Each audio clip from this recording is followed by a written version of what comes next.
Assalamualaikum warahmatullahi wabarakatuh. Alhamdulillah, kita selalu panjatkan syukur kepada hadirat Allah Subhanahu wa taala yang sudah memberikan kesempatan kesehatan pada kita tentunya untuk bisa bersama kembali di acara kesayangan kita, Dia Paris. Dialog Pakar Islam tentunya kembali hadir bersama narasumber kita, Ustadz Dr. Muhammad Arifin Badri MA.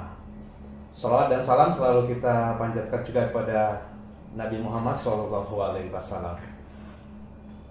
Pemerhati Prosalina, di kesempatan yang berbahagia kali ini kembali kita akan banyak berbincang seputar ekonomi syariah ataupun juga hal-hal lain yang berkaitan dengan agama Islam. Dan langsung saja saya akan mengajak Anda untuk bertemu dengan narasumber kita, Ustaz Dr. Muhammad Arifin Badri. Assalamualaikum Ustaz. Assalamualaikum warahmatullahi wabarakatuh. Wah, ini sepertinya habis olahraga Ustaz. Alhamdulillah. Iya, mudah-mudahan sehat terus Ustaz. Amin, ya. amin Mas Riza. Iya. Baik Ustaz, mungkin di awal Ustaz bisa kembali menyampaikan Baik Mas Riza. iya hal yang apa nih yang kira-kira memang penting untuk jadi catatan kita dan juga penambah wawasan kita mungkin di saat sekarang. Alhamdulillah wassalatu wassalamu ala Rasulillah. Para pemerhati dimanapun Anda berada, kalau Anda cermati ya dalam sejarah ataupun dalam kehidupan kita sekarang, Anda akan dapatkan bahwa orang-orang yang memiliki kelapangan rezeki, kekayaan atau konglomerat rata-rata kekayaannya didapat dari sisi perdagangan. Sampai-sampai dalam satu riwayat dinyatakan tis'atu asyari rizq fit tijarah. 9/10 dari pintu rezeki itu ada di pintu perdagangan. Walaupun riwayat ini lemah, tetapi fakta di lapangan membuktikan itu. Para petani kekayaannya tidaklah terlalu banyak. Nelayan itu pun demikian. Ya. Karena itu Ibnu Khaldun dalam kitabnya Muqaddimah menjelaskan bahwa kekayaan itu paling besar ada di tangan para pedagang, karena para pedagang ini membangun jaringan, menghubungkan antara petani, para nelayan dan lain sebagainya, sehingga ia bisa mendapatkan keuntungan dari berbagai sektor. Karena itu di era pandemi, era krisis macam ini, peran para pedagang sangat dinantikan. Para pemodal untuk bisa menggerakkan sendi-sendi perdagangan itu sangat vital Mas Riza. Ya. Kira-kira kalau ketahanan ekonomi Islam ini di masa-masa seperti ini apa memang ada banyak pelajaran yang bisa dapatkan Ustaz?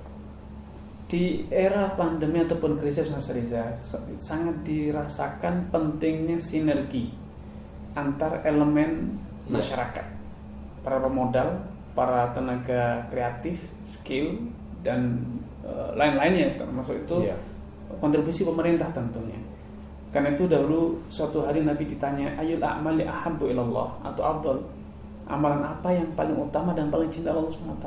Beliau mengatakan al-imanu billah, yang paling utama tentu iman dengan Allah SWT. Yang kedua al-jihad fisabilillah, dan yang ketiga adalah tu'inu sani'an aw tasnal li akhraq.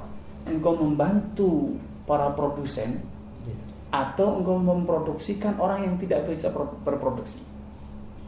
Saya garis bawahi, membantu orang yang memang dia sudah punya keahlian produksi, namun seringkali orang yang punya keahlian produksi itu butuh tenaga tambahan, butuh support, dukungan, sehingga ketika kita berkontribusi dalam produksi, kita sendiri sebetulnya mengupgrade skill, mendapatkan pengalaman. Kemudian yang kedua, kalau memang saudara kita punya modal tapi dia tidak bisa bekerja, tidak bisa produksi, kita bantu. Artinya kita membangun kerjasama, bukan bantu sekedar sosial saja, tidak. Kalaupun kita bekerja sama, Anda punya modal, Mas Riza punya modal, saya punya skill untuk produksi atau untuk pedagang, itu sudah salah satu bentuk sinergi. Sehingga ini suatu hal yang luar biasa Mas Riza. Dalam urusan perdagangan, sinergi antara pemodal dengan pengusaha, membantu para produsen ataupun orang yang sudah memiliki penghasilan ya, misalnya kita ini kalau boleh disederhanakan menjadi magang kerja, itu dijadikan sebagai amalan yang salah satu amalan yang paling utama sisi Allah dan cinta Allah SWT. Sehingga ini motivasi bagi kaum muslimin untuk membangun sinergi dan juga berperilaku yang produktif, gitu Mas. Ya, jadi apa yang saya katakan tadi, memang sinergi ini sangat penting Ustaz ya. Maksudnya selain mungkin ada ya hal lain modal, skill, keahlian dan yang lain. Tapi yang paling penting memang orang tidak bisa hidup sendiri kalau untuk sukses gitu. Betul Mas Riza. Iya. Bahkan Ibnu Khaldun mengatakan gini Mas Riza, orang yang paling kaya adalah orang yang paling membutuhkan kepada kontribusi orang lain. Gitu. Raja itu adalah orang yang paling butuh pada kontribusi banyak orang. Orang yang paling tidak butuh pada kontribusi orang lain itu adalah orang yang paling miskin. Iya. Karena dia bisa mengerjakan semua urusannya sendiri. Bangun rumah dia sendiri, masak dia sendiri, buang sampah dia sendiri. Iya. Pekerjaannya semua dia kerjakan sendiri. Semakin orang itu level ekonominya tinggi, maka dia semakin bergantung kepada orang lain.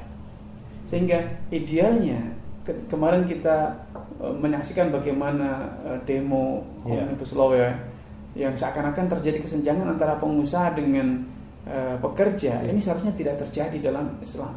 Kenapa?